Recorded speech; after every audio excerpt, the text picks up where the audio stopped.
Hi, welcome to my YouTube channel. මම අද මගේ වීඩියෝ එකෙන් කතා කරන්නේ මගේ e-commerce web application එකේ manage user page එක කොහොමද ඩිසයින් කරගෙන තියෙන්නේ කියලා. ඒ වගේම මම කොහොමද manage user page එකේ user කෙනෙක් lock කරන්නේ සහ unlock කරන්නේ කොහොමද කියලා part එක තමයි කතා කරන්නේ.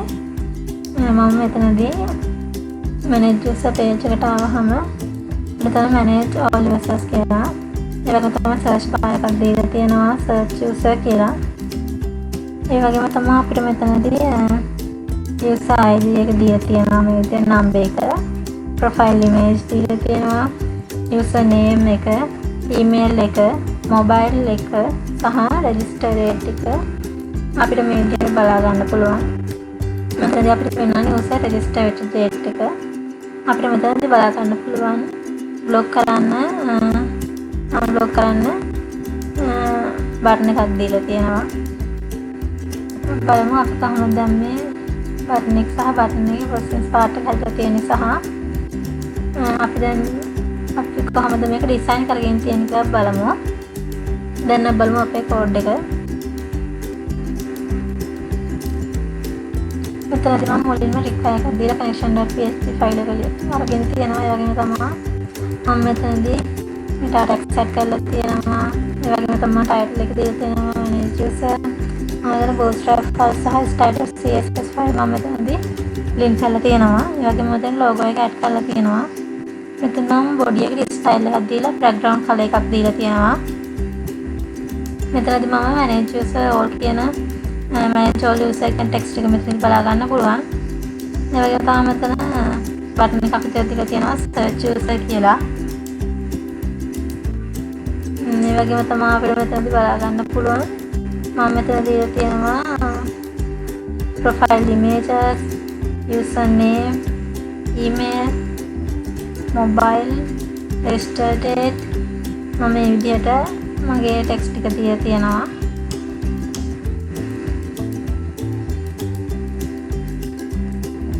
මම මේ දේවල් add කරලා තියෙන expand use කරලා අපිට මෙතනදී බලා ගන්න පුළුවන් pagination එක සහ අපේ database එක හරහා data add කර ගන්න කොටස තමයි මෙතන code කරලා තියෙන්නේ. ඒ වගේම අපිට මෙතනදී බලා ගන්න පුළුවන් email එක add කර ගන්න කොටස තමයි මෙතනදී කරලා තියෙනවා.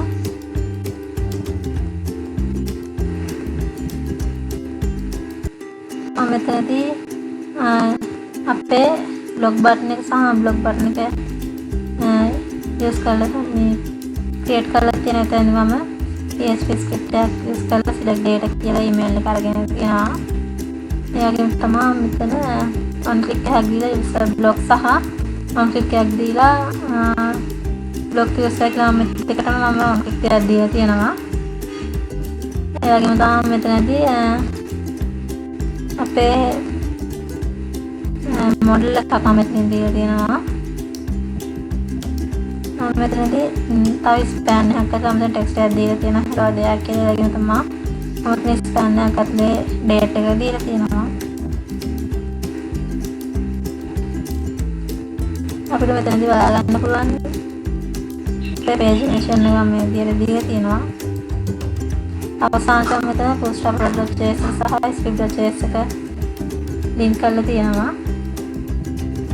දැන් අපි script එක පැත්තෙන් බලමු. මම මෙතන user block කියලා function එක දීලා තියෙනවා. මම මෙතන XML HTTP request එක හරහා අපේ data එක වගේම තියෙනවා. මම මෙතන block සහ unblock කියන දේවල් දාගෙන තියෙනවා. ඉතින් මම දීලා තියෙනවා අපේ request එකක් දීලා මම මෙතන get method එකේ user block process.php කියලා මම මෙතන දාවන්නේ. දැන් බලමු user block process එකට ගියාම අපිට මෙතනදී බලා ගන්න පුළුවන්. මම මෙතන connection.php ෆයිල් එක දීලා තියෙනවා. ඒක තමයි මෙතන get method කරා email එක අරගෙන තියෙනවා. මම මෙතනදී database එක use කරගෙන තියෙනවා. අපි හොයන user ඉන්නවද කියලා. අපි මෙතනදී අපේ database එකෙන් අපි update එකක් දාගෙන තියෙනවා. ඒක අපිට බලා ගන්න පුළුවන් මෙතනදී block කරන process එක හදාගෙන තියෙනවා. ඒ වගේ තමයි මෙතන database එක use කරලා අන්ලොක් කරන ප්‍රොසෙස් එක කරගෙන තියෙනවා. ඒ වගේම තමයි අපිට මෙතනදී අපේ කොස් කියලා එක්ක ඔය දෙකක් එක්ක දීලා තියෙනවා. අපිට මෙතනදී එන දේ අනුව අපිට මේ එක්ක එක ඩිස්ප්ලේ වෙනවා. මේ විදිහට තමයි මගේ මැනේජ් යූසර් පේජ් එක ඩිසයින් කරගෙන තියෙන්නේ. Thank you.